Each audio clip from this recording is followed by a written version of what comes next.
तो चलिए शुरू करते हैं। तो क्वेश्चन हमें क्या कह रहा है? क्वेश्चन कह रहा है हमारे पास एक मैट्रिक्स दी हुई है। मान लीजिए ये हमारी मैट्रिक्स हो गई, ये हमारी गिवन मैट्रिक्स है और हमारे पास एक टारगेट मैट्रिक्स है। मान लेते हैं ये है हमारी टारगेट मैट्रिक्स। ठीक है, अब हमें बोला जो हमारी गिवन वाली मैट्रिक्स है ना, हम उसे 90 डिग्री क्लॉकवाइज घुमा सकते हैं। 90 डिग्री क्लॉकवाइज घुमा सकते हैं का क्या मतलब है? मतलब कि ये है ना, हम इसे ऐसे घुमा सकते हैं।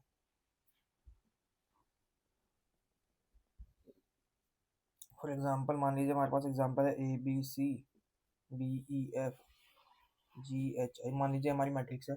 और अगर हम इसे 90 डिग्री क्लॉकवाइज घुमा दें तो क्या हो जाएगा? तो फिर समझो ये मैट्रिक्स ऐसे अगर हम ऐसे करके घुमा दें, समझे ना, ये मैट्रिक्स ऐसे अगर हम ऐसे घुमा दें 90 डिग्री तो क्या होगा?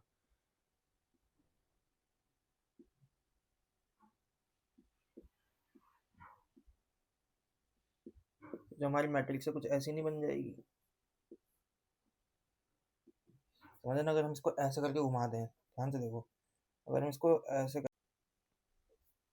आई एम सॉरी मेरा अलार्म बज गया था।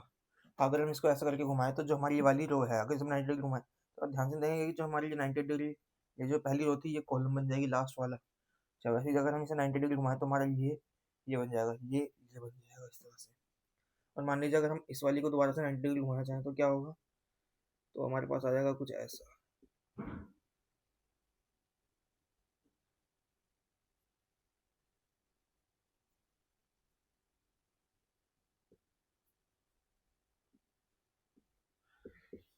समझे ना, तो हमारा बन जाएगा ये ऐसे 90 डिग्री घुमा करके देख सकते हैं कि ऐसे ही बनेगा। मैंने ABCD इसलिए लिया क्योंकि इससे ज़्यादा समझ आता है। अगर मैं 1 2 3 ले लेता तो इतना समझ नहीं आता है कि कहाँ से आया ये। अब मान लीजिए मैं इसको भी 90 डिग्री घुमा दूँ,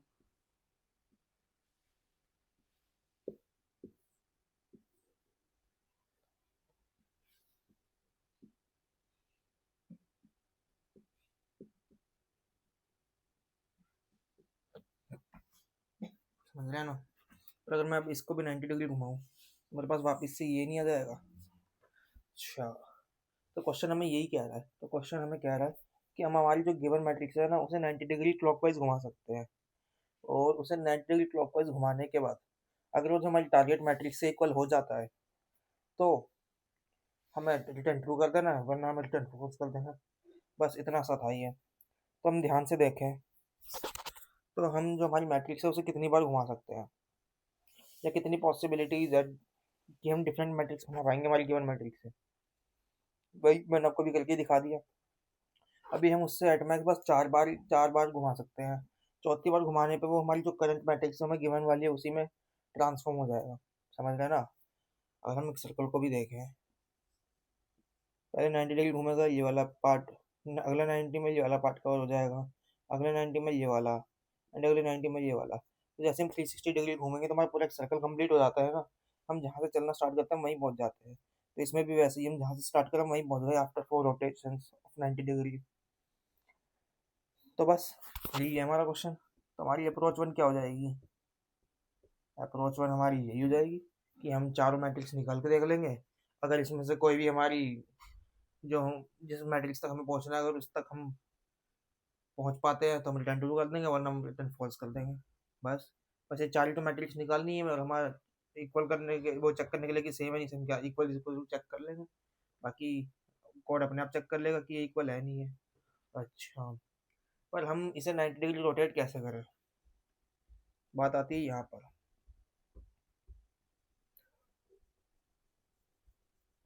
मान लीजिए एक बार हम रोटेट करना सीख लें, बाकी 3 बार तो हम उसी का यूज़ करके रोटेट कर लेंगे।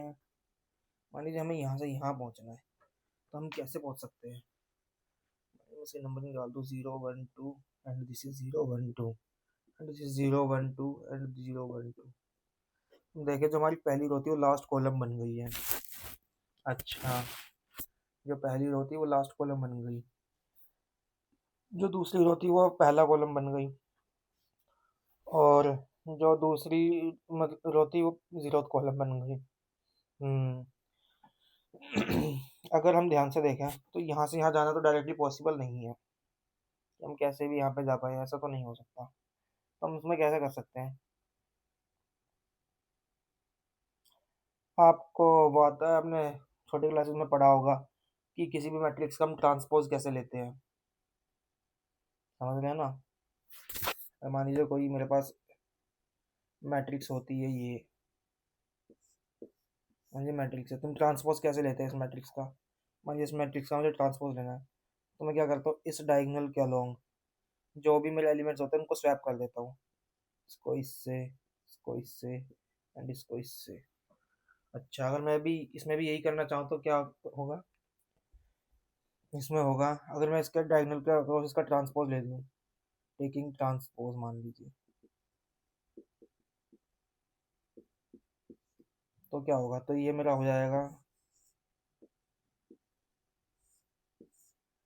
मेरा डायगोनल तो ऐसे ही रह जाएगा ए ई एफ, और जो ये इसके डायगोनल के लॉन्ग एलिमेंट्स हैं वो सब स्वैप हो जाएंगे, तो ये हो जाएगा मेरा डी, यहाँ पर हो जाएगा मेरा बी, अब ये दोनों स्वैप हो जाएंगे, यहाँ हो जाएगा जी, अब यहाँ हो जाएगा सी, अब यहाँ हो जाएगा मेरा एफ, सॉरी यहाँ पर आई आना था, और यहाँ पर हो जाएगा मेरा एच।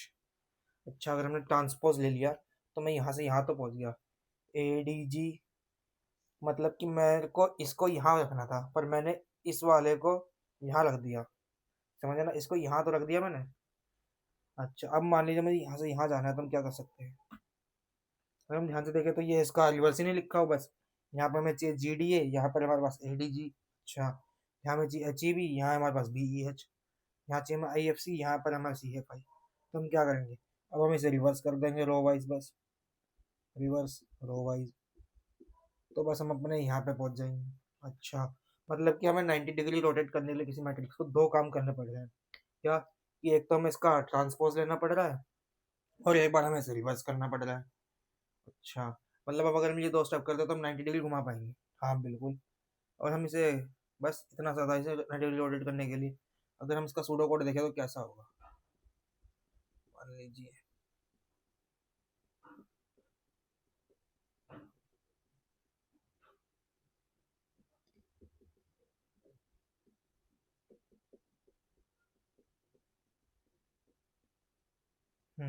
इसमें क्या हो रहा है, जीरो वाला अगर हम ध्यान से देखें तो जीरो वाला जीरो से स्विच हो रहा है, वन वाला वन से, टू वाला टू से, समझे ना, क्योंकि इसके लॉन्ग हमने करा है इसको क्या स्वैप, पर ये तो सेम ही है तो इसके लोग नहीं, लेकिन अगर हम ध्यान से देखें तो जो वन कॉमा जीरो वाला है वो जीरो कॉमा वन से स्वैप हो रहा है। अच्छा, समझे ना, ये दोनों two comma one, sorry two comma zero वाला जीरो कॉमा टू से स्वैप हो रहा है। अच्छा, अगर हम इसको देखें तो हमारा टू कॉमा वन वाला वन कॉमा टू वाले से स्वैप हो रहा है। अच्छा, तो इसके लिए हम क्या करेंगे, इसके लिए हम स्वैप मार देंगे ऐसे, लीजिए मैं इसे आई से कर देता हूँ, तो हम बस यहाँ पे कर देंगे swap I comma J, I comma J नहीं सॉरी, मान लीजिए grid of I J with grid of J comma I, बस ये कर देंगे हम, तो इससे हमारा ट्रांसपोज निकल जाएगा। पर अब आप सोचेंगे कि हमने सब पे क्यों नहीं करा, अगर मान लीजिए अभी मैं यहाँ पर हूँ, समझ रहे ना, तो मैंने अभी और मेरा आई भी मान लीजिए जीरो से है, तो मैं इसको इससे स्वैप कर दूंगा, ठीक है, मैं जीरो कोमा वन पर आया तो मैं जीरो कोमा वन को वन कोमा जीरो वाले से स्वैप करूंगा, तो ये दोनों स्वैप हो गए, बहुत बढ़िया। अब मान लीजिए मैं यहाँ पे आया जीरो कोमा टू पे, तो मेरा जीरो कोमा टू वाला टू कोमा जीरो से स्वैप हो जाएगा, ओके। पर अगर मान लीजिए मैं सब पे ट्रैवर्स करता तो मैं वापस यहाँ पर आ जाता, तो मैं दोबारा से इसको स्वैप कर देता, अगर मैं दोबारा से इसको स्वैप कर देता तो ये दोनों अपनी वापस से सही जगह पे पहुंच जाते। पर अब मैं ध्यान से देखूँ तो मेरा खाली इससे जीरो कोमा यहाँ करने पे ये ये और ये सब एक ही बारी में स्वैप हो गए ना, ये समझे ना, ये तीनों अपनी, ये सब अपनी सही पोजीशन पे पहुंच गए अगर मैं ऐसे जा रहा हूँ तो, जे इज गर्ल्स टू आई से। अब मान लीजिए मैं वन कोमा वन पर हूँ, ठीक है, मेरा मान लीजिए आई बढ़ के वन हो गया, जे अब मेरा कहाँ से वन से स्टार्ट होगा, तो मैं यहाँ पे पहुंच गया, अब मेरा वन कोमा वन वाला इससे स्वैप हो जाएगा तो ये हो जाएगा ई, अब मैं आगे आ जाऊंगा वन कोमा टू पे, तो मेरा वन कोमा टू वाला टू कोमा वन से स्वैप हो जाएगा, मतलब ये इससे स्वैप हो जाएगा, अगले स्टेप में मेरा ये और ये सही पोजीशन पे पहुंच गए, अब मेरा बस ये वाला सही पोजीशन पे पहुंचना रह गया, समझ रहे ना कि मैं ऐसा क्यों कर रहा हूँ। हम्म, ठीक है, ये हो जाएगा हमारा ट्रांसपोज। और रिवर्स के क्या, रिवर्स के लिए तो हमारे पास एक फंक्शन होता ही है, हम बस रिवर्स कर लेंगे हेलो वाइज और चेक कर लेंगे आखिर में कि क्या मेरा जो करंट ग्रिड है वो इजिकल्स टू टारगेट है, अगर है तो मैं यहीं से रिटर्न ट्रू कर दूंगा, वरना मैं क्या करूँगा, रिटर्न फॉल्स कर दूंगा लास्ट में चार बार करने के बाद। जी, ये तो हो गई हमारी अप्रोच वन। इसमें हम क्या करें कि इसमें हमने बस वही सारी सारी पॉसिबिलिटी निकाल के देख ली। चलिए अब हमारी अप्रोच 2 पे चलते हैं।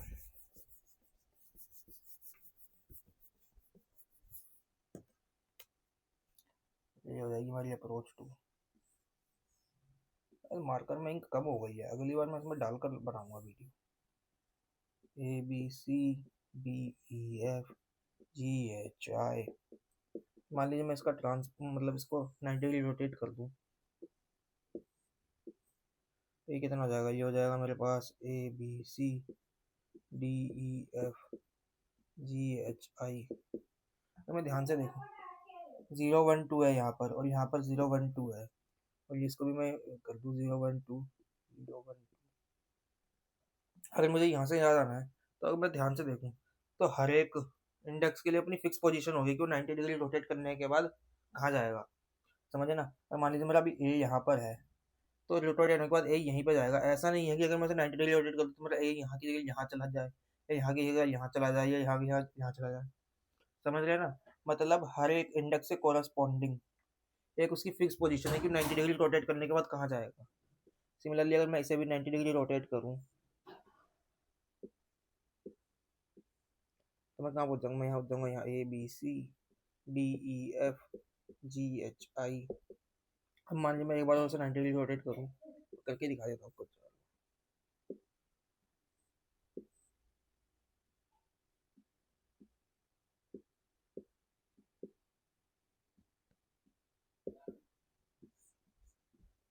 मतलब एक बार ये यहाँ था, फिर ये यहाँ गया, फिर एक बार ये जाएगा यहाँ पर, और एक बार ये हो जाएगा यहाँ पर। मतलब समझ रहे हैं ना? ऐसे अगर हम ई को इसके लिए एच के लिए देखें, एच एक बार यहाँ पर है, फिर यहाँ पर, फिर यहाँ पर, एंड फिर यहाँ पर, उसके बाद दोबारा रोटेट करें तो फिर एच एक पे है। मतलब हर एक इंडेक्स की, समझे ना, हर एक इंडेक्स की एक फिक्स पोजीशन है कि वो 90 डिग्री रोटेट होने के बाद कहाँ जाएगा। चारों सी फिक्स पोजीशन है, तो क्या हम ये डायरेक्ट फिक्स पोजीशन निकाल सकते हैं कि वो 90 डिग्री रोटेट होने के बाद कहाँ जाएगा? हम्म अगर ध्यान से देखिए, अगर इसके लिए निकालें तो जो 0 0 वाला है वो कहाँ गया? वो गया 0 2 पर। ऐसे अगर मैं 0 1 वाला देखूं तो वो गया 1 2 पर। फिर अगर मैं 0 2 वाला देखूं तो वो गया है 2 पर। हम्म अच्छा, समझ गए। तो अगर हम ध्यान से देखें, अगर मैं वैसे ही सारे के सारे लिख दूं यहाँ पे 1 0 1 1 2 सॉरी 1 2 1 0 इज दिस, ये गया है मेरे पास 0 1 पे। ये जाएगा मेरे पास 1 1 वाला 1 1 पर ही रहेगा, ये 1 2 वाला 1 2 वाला एफ है, और एफ कहाँ गया मेरे पास? 2 1 पर। सिमिलरली मान लीजिए 2 0 2 1 2 ये कहाँ गए होंगे मेरे पास? जी है मेरे पास 0 0 पर। 2 1 एच इज 1 0, एंड ये 2 2 इज 2 0। मतलब कि अगर मैं एक बार इंडेक्स, अगर एक बार किसी मैट्रिक्स को रोटेट करता तो 0 0 को तो मैं 0 इंडेक्स है वो 0 2 पे चला जाएगा। हम्म ठीक है। ऐसे ही मैंने सारे इंडेक्स निकाल लिए कि अगर मैं इसमें कुछ देखना चाहूँ कि कोई पैटर्न है, क्योंकि समझ है ना कि सबकी फिक्स्ड इंडेक्स ही है कि इसको रोटेट करने के बाद वो इस पर ही जा पाएगा। तो मैं यहाँ से क्या निकाल पा रहा हूँ कि क्या कोई फिक्स पैटर्न है? अगर मैं इसे आई और जे बोल दूँ, और ये मेरा आई और जे है वाला, तो अगर मैं ध्यान से देखूँ तो जो मेरा पुराने वाला जे था, समझे ना, 0 1 2 0 1 2 0 1 2, अब वो मेरा नया आई बन चुका है। ध्यान से देखे तो इसका जे और इसका आई कंपेयर करो, इसका आई और इसका जे, इसका जे और इसका आई, 0 0 1 1 2 2 0 0 1 1 2 2। अच्छा, मतलब कि जो मेरा न्यू आई होगा वो तो मेरे ओल्ड जे के इक्वल होगा। अच्छा, तो ये तो मैंने पहचान लिया। अब मेरा जो न्यू जे होगा इस वाले के लिए वो क्या होगा? अब मेरा न्यू जे होगा तो हम ध्यान से निकालें, जो मेरा पहले 0 से मैं 2 चला गया, 1 से भी 2 चला गया। अगर हम ध्यान से देखें इसमें, अगर देखो अगर हमारे पास 0th इंडेक्स है तो हर बार मेरे पास सेकंड इंडेक्स आ रहा है, समझे ना? अगर मेरे पास आई में इज इक्वल टू 0 है तो मेरे पास जे हमेशा 2 आ रहा है, देखो यहाँ पर। I equals to 0, J equals to 2 आ रहा है, आई इजकल्स टू 1 है, जे इजकल्स टू 1 आ रहा है, आई इजकल्स टू 2 है, तो जे इजकल्स टू 0 आ रहा है। अच्छा, अगर मैं इसे फॉर्मुलेट करना चाहूँ तो क्या हो सकता है? तो मेरे पास हो सकता है एन माइनस आई माइनस वन, ये है मेरे पास, कि जो मेरा न्यू जे है वो ये है मेरा एन माइनस आई माइनस वन। मतलब कि अगर मेरा जो नया आई है वो जे पे डिपेंड कर रहा है, तो मेरा जो नया जे है वो भी तो आई पे डिपेंड करना चाहिए, मतलब स्वैप हो रहा है क्योंकि इंडेक्सेस चेंज हो रहे हैं। तो वैसे ही, तो जो मेरा न्यू जे हो जाएगा वो हो जाएगा मेरा एन माइनस आई माइनस वन। समझ रहा है ना? ये भी छोटा एग्जाम्पल, आपको ना समझ आया तो आप 5 ग्रेड के लिए या फिर 5 साइज के लिए बना के देखिए, या फिर 6 साइज के लिए, फिर ये फॉर्मूला लगा के देखिएगा कि कैसे आ रहा है, तब आपको ज़्यादा अच्छे से क्लियर होगा। अच्छा, मान लेते हैं ये तो 90 डिग्री के लिए था, 90 डिग्री पे मैंने रोटेट करा तो ये आ गया। अब मान लीजिए मैं दोबारा से 90 डिग्री रोटेट कर लेता हूँ, और मैं से दोबारा से 90 डिग्री रोटेट कर लेता हूँ, यहाँ ले लेता हूँ 490 डिग्री। मैं दोबारा से 90 डिग्री रोटेट करूंगा तो मेरे पास 180 डिग्री तो रोटेट जाएगा ना असली वाली को। मैं असली वाली से ही कंपेयर कर रहा हूँ डायरेक्ट, इससे नहीं। इससे तो मैं दोबारा से ये फॉर्मूला लगाऊंगा तो यहीं आ जाएगा, पर इससे फायदा क्या हुआ? मुझे दोबारा से स्टेप सॉल्व करना पड़ेगा ना, मैं नहीं चाह रहा कि मैं डायरेक्ट सॉल्व करूँ। अब मान लीजिए मैं इससे यहाँ जाना चाहता हूँ, वही मान लीजिए 0 0 0 1।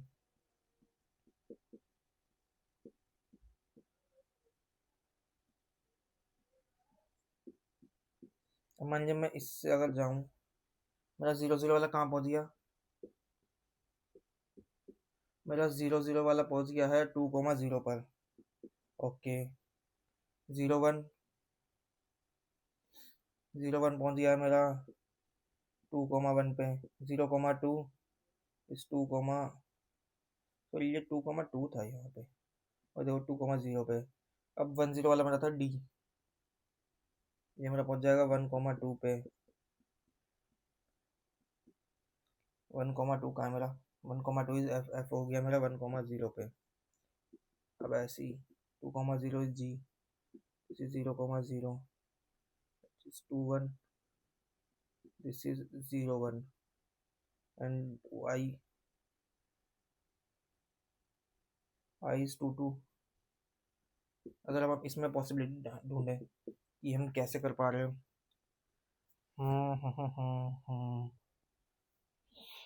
तो इसमें अगर हम ध्यान से देखें तो जो हमारा जे है वो सेम है इस बार इसके लिए, 0 1 2, सॉरी, अगर हम ध्यान से देखें तो इस बार मेरा जो ज़ीरो के लिए है वो 2 आ रहा है। मान लीजिए ये भी जे और ये भी जे है, अब तो 0 के लिए 2, 1 के लिए 1, एंड 2 के लिए 0। ये तो वैसा ही नहीं है जैसा हमने पहले देखा था कि 0 वालों के लिए 2 आ रहा था, 1 वालों के लिए 1। तो इसके लिए क्या हो जाएगा? इसके लिए हो जाएगा मेरा एन माइनस जे माइनस आई, जे वाला, फॉर 180 डिग्री। जो मेरा न्यू जे होगा वो हो जाएगा एन माइनस जे माइनस वन। अच्छा, ठीक है। और अगर मैं आई देखूँ, आई भी तो मेरा वैसा सही घूम रहा है कि जो मेरा 0 के लिए 2, 1 के लिए 1, एंड 2 के लिए 0। तो इसमें भी जो होगा मेरा जो न्यू आई हो जाएगा वो क्या हो जाएगा मेरा एन माइनस आई माइनस वन। समझ रहे हैं ना? कि अगर मैं अपनी ओरिजिनल वाली मैट्रिक्स में अगर मैं ये इंडेक्सिंग लगा दूँ 90 डिग्री रोटेट करने के लिए, आई को जे बना दूँ और जे को एन माइनस आई माइनस वन बना दूँ, और 180 डिग्री रोटेट मतलब 2 बार रोटेट करने के लिए मैं क्या करूँ? मैं ये करूँ कि अगर मैं जे के लिए एन माइनस जे माइनस आई और न्यू आई के लिए एन माइनस आई माइनस वन कर दूँ, मैं डायरेक्ट यहाँ से यहाँ पहुँच पाऊँगा। फिर मैं वैसे डायरेक्ट यहाँ से यहाँ पहुँच पाऊँगा। मैं क्या कर रहा हूँ, मैं डायरेक्ट यहाँ से यहाँ पहुँचने के लिए यहाँ बनाना चाह रहा हूँ, तो मैं डायरेक्ट यहाँ से यहाँ जाना चाहता हूँ। तो कैसे होगा? ये 0 0 0 1।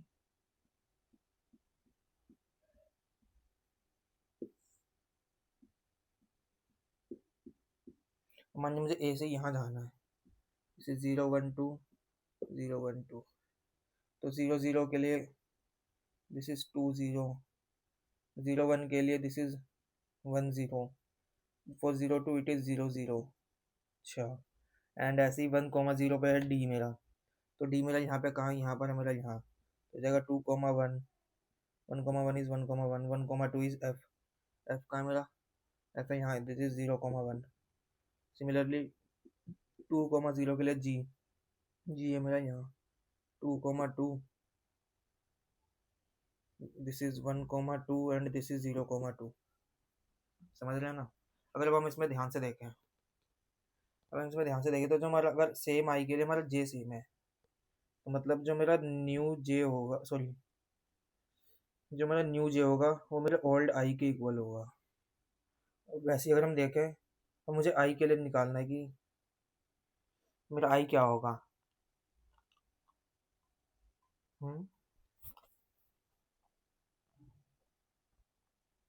न्यू जे क्या होगा मेरा ओल्ड आई। ठीक है। अब मेरा जे जो है वो आई पे डिपेंड कर रहा है, तो जो मेरा आई है वो जे पे डिपेंड कर रहा होगा। अच्छा, अब देखें तो ध्यान से, मेरा इसके लिए ज़ीरो के लिए टू है, वन के लिए वन, टू के लिए ज़ीरो। ऐसे ही यहाँ पे हम ध्यान से ज़ीरो के लिए टू, वन के लिए वन, टू के लिए ज़ीरो, समझ रहे हैं ना। वैसे ही यहाँ पे ज़ीरो के लिए टू, वन के लिए टू, एंड तो जो मेरा न्यू आई हो जाएगा वो क्या हो जाएगा, मेरा न्यू आई हो जाएगा वही एन माइनस जे माइनस वन। समझ रहे हैं ना कैसे। अब मान लिया मैंने तीन के लिए तो निकाल लिया, मुझे चौथे लिए चाहिए, इसको 360 डिग्री रोटेट करना है मुझे। अगर मैं 360 डिग्री रोटेट कर देता हूँ इसे, तो मैं यहीं पे नहीं पहुँच जाऊँगा। तो मेरा जो न्यू आई है वो क्या हो जाएगा, मेरा न्यू आई आई हो जाएगा, जो मेरा न्यू जे है वो जे हो जाएगा। समझ रहे हैं ना। तो मैंने चार निकाल लिए ये, हो जाएगा 4 270 डिग्री रोटेट करने के लिए मेरा ये हो जाएगा, एंड 40 डिग्री ये हो जाएगा, ये 360 डिग्री कुछ भी बोल ले। अब मैं क्या करूँगा, मैं डायरेक्ट अगर मैं इस अपनी ओरिजिनल वाली ग्रिड पर ये सारे फॉर्मूले लगा देता हूँ, तो मैं यहाँ पे पहुँच पाऊँगा डायरेक्ट बिना इनको रोटेट करे। मैं क्या करूँगा, मैं डायरेक्ट चार वेरिएबल बना लूँगा। मान लीजिए B1 B2 B3 and B4। B1 मुझे क्या बताएगा 0 degree rotate, 90 degree rotate, 180 degree rotate and 270 degree rotate. अब मैं इस पर क्या बस करूँगा, ये सारे फॉर्मूले लगा लूँगा। समझना, मैं एक ही बार में चारों के चारों ये मैट्रिक्स बनाने की कोशिश करूँगा। समझ रहे हैं ना। और अगर मुझे ये मिल जाएगा कोई भी इनमें से ट्रू, तो मैं क्या करूँगा, मैं डायरेक्ट रिटर्न ट्रू कर दूंगा अपने पास। समझ रहे हैं ना। बस इतना सा था। आइए अब इस दोनों अप्रोचेस को कोड करके देख लेते हैं, और इसकी टाइम कॉम्प्लेक्सिटी कितनी होगी। इसकी टाइम कॉम्प्लेक्सिटी तो हम कुछ कर नहीं रहे, बस हम ये फॉर्मूले लगा रहे हैं इसको पूरे इस पर ट्रैवर्स करने में। और तो इसकी टाइम कॉम्प्लेक्सिटी हो जाएगी वही ऑफ एन स्टार एम। वो भी क्यों, क्योंकि इसे हम एक बार ट्रैवर्स कर रहे हैं। स्पेस कॉम्प्लेक्सिटी ऑफ वन, कुछ नहीं करें, हम बस चार वेरिएबल बनाए जिसमें हम ट्रू फॉल्स सॉल्व करेंगे। और जो हमारी पहले वाली अप्रोच थी उसमें उसमें अगर हम उसे डायरेक्ट इन प्लेस कर दें, समझ रहे हैं ना, तो उसकी टाइम कॉम्प्लेक्सिटी कुछ नहीं होगी, जो हमारी ओरिजिनल थी वही रह जाएगी। लेकिन उसमें स्पेस कॉम्प्लेक्सिटी लगेगी। स्पेस कॉम्प्लेक्सिटी वही, मान लीजिए हम उसको चार बार ट्रैवर्स कर रहे थे, और चार बार में ट्रैवर्स कैसे करा, हम इसको पहले तो पूरे पे गए, उसको ट्रांसपोज लिया तो उसके लिए एन स्टार एम, फिर हमने उसको रिवर्स करा उसके लिए भी एन, तो वो भी ऑफ एन एम हो जाएगी। पर हमें एक मैट्रिक्स तो बनानी पड़ेगी, तो उसकी ये टाइम कॉम्प्लेक्सिटी हो जाएगी और ये स्पेस कॉम्प्लेक्सिटी हो जाएगी। आइए अब इसे कोड करके देख लेते हैं। तो चलिए अभी इसे कोड करके देख लेते हैं। मान लीजिए सबसे पहले हम अपनी अप्रोच वन कोड कर लेंगे। अप्रोच वन में हम क्या कर रहे थे, मान लीजिए मैंने एक टेम्प ग्रिड बना लेता हूँ, ताकि मुझे मेरी ओरिजिनल वाली ग्रिड को जो है चेंज ना करना पड़े। मान लीजिए हो जाएगी मुझे टेम्प, और इसमें मैं सॉल्व कर दूँगा अपनी मैथ को ही। अब मैं जो भी करूँगा इस पर करूँगा। अब मैंने क्या कहा था, मुझसे चार बार चेक कर सकते हैं, चौथी बार घुमाने पे वो वहीं पहुँच जाएगी जहाँ हम थे। अब मान लीजिए मैं इसे यहीं पे चेक कर लेता हूँ। इफ़ जो मेरा टेम्प है अगर वो मेरे इक्वल्स टू टारगेट के इक्वल हो जाता है, तो मैं यहीं पर डायरेक्ट रिटर्न ट्रू कर दूँगा। अगर मैं ये नहीं कर पाता तो मैं क्या करूँगा, मैं उसे रोटेट करने के लिए भेज दूँगा। मान लीजिए मैंने एक फंक्शन लिख रखा होगा जिसका नाम लेवल देता हूँ सॉल्व, उसमें मैं क्या करूँगा, मैं उसमें टेम्प को भेज दूँगा। बस अब वो मुझे करके भेज देगा। और मैं चारों बार, मतलब कि मैं जितने भी चारों पॉसिबिलिटीज़ थी 0 degree, 90 degree, 180 degree and 270 degree, किसी भी आंसर नहीं निकाल पाता हूँ, मतलब मेरा कहीं भी टारगेट मैच नहीं होता, तो मैं यहाँ पर रिटर्न फॉल्स कर दूँगा कि अब तो मैं कर ही नहीं सकता इसे। बस अब अपना वो लिख लेते हैं, सॉल्व फंक्शन जो इसको रोटेट करके भेजेगा।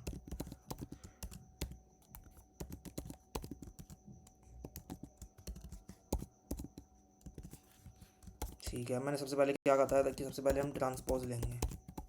ट्रांसपोज कैसे लेते हैं हम, for int I equals to 0,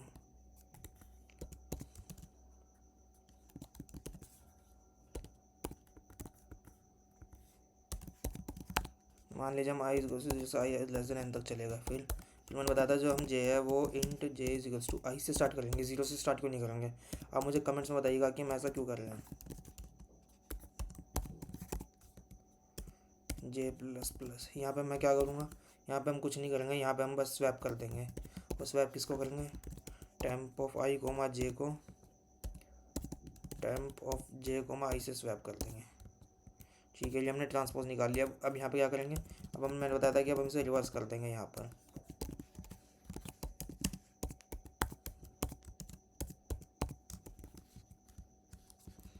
length तो हमने बनाया ही नहीं है यहाँ पे भी, टेम्प डॉट साइज ही लिख देता हूँ।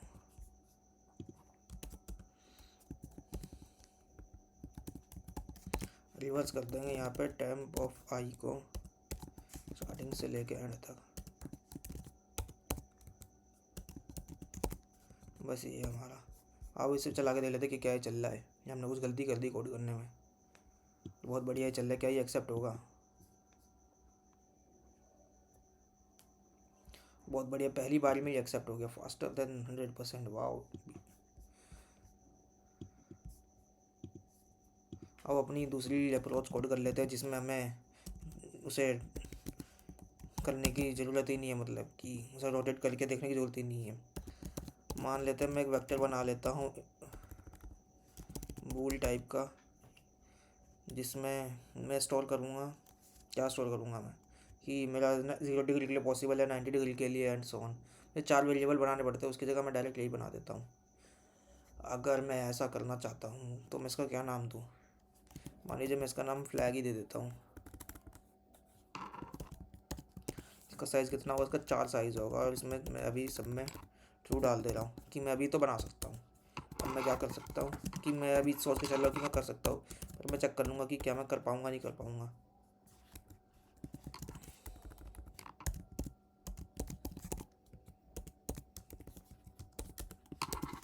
वही मैं हर एक उस पर चला गया।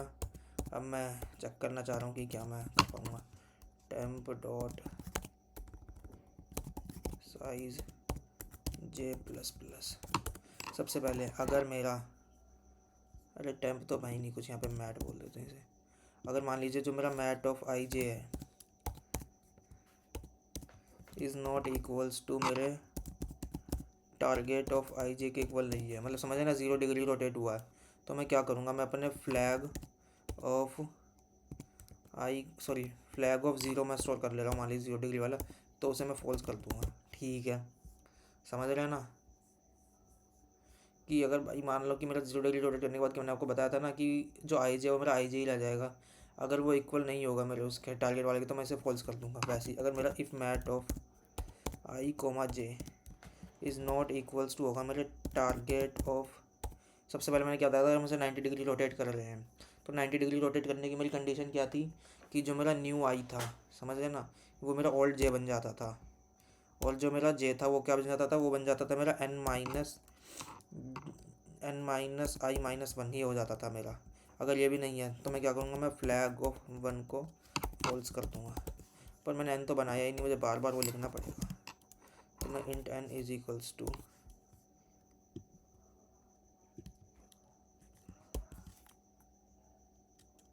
यहाँ से डायरेक्ट n बोल देता हूँ, और n में अपना मैट डॉट साइज स्टोर करा लूँगा मैं बस। सिमिलरली अगर मान लीजिए मैं इसे 90 डिग्री, 0 डिग्री, 90 डिग्री, 180 डिग्री घुमाना चाहता हूँ, तो उसके लिए क्या होगा, मेरा जो मैट ऑफ आई जे हो जाएगा, अगर वो मेरा is not equals to target of, अब उसमें क्या था, हमारा दोनों चेंज हो रहे थे, तो इसमें हमारा आता था n-i-1 और n-j-i, ये होता था मेरा। तो मेरा मान लीजिए मैं फ्लैग ऑफ 2 को फॉल्स कर दूँगा। ठीक है, अब मेरा अगर 270 डिग्री रोटेट करता था तो मेरा क्या आता था, if mat of I comma J is not equals to target of, अब इसमें क्या होता था, इसमें हमारा आई साइज सेम रहता था,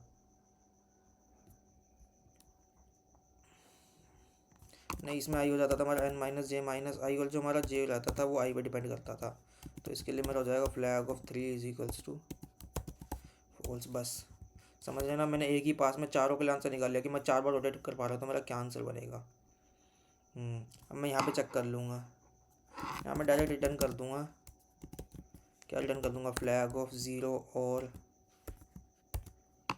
फ्लैग ऑफ 1 और फ्लैग ऑफ 2 और फ्लैग ऑफ 3। मान लीजिए मैं डायरेक्ट रिटर्न कर लेता हूँ, देखते क्या ही चल रहा है, और बहुत बढ़िया ही चल रहा है। इसे सबमिट करके देख लेते क्या ही एक्सेप्ट होगा, और बहुत बढ़िया ये एक्सेप्ट भी हो गया। अगर आपको ये वाला सोल्यूशन अच्छा लगा हो तो चैनल को लाइक शेयर एंड सब्सक्राइब जरूर कीजिएगा। धन्यवाद।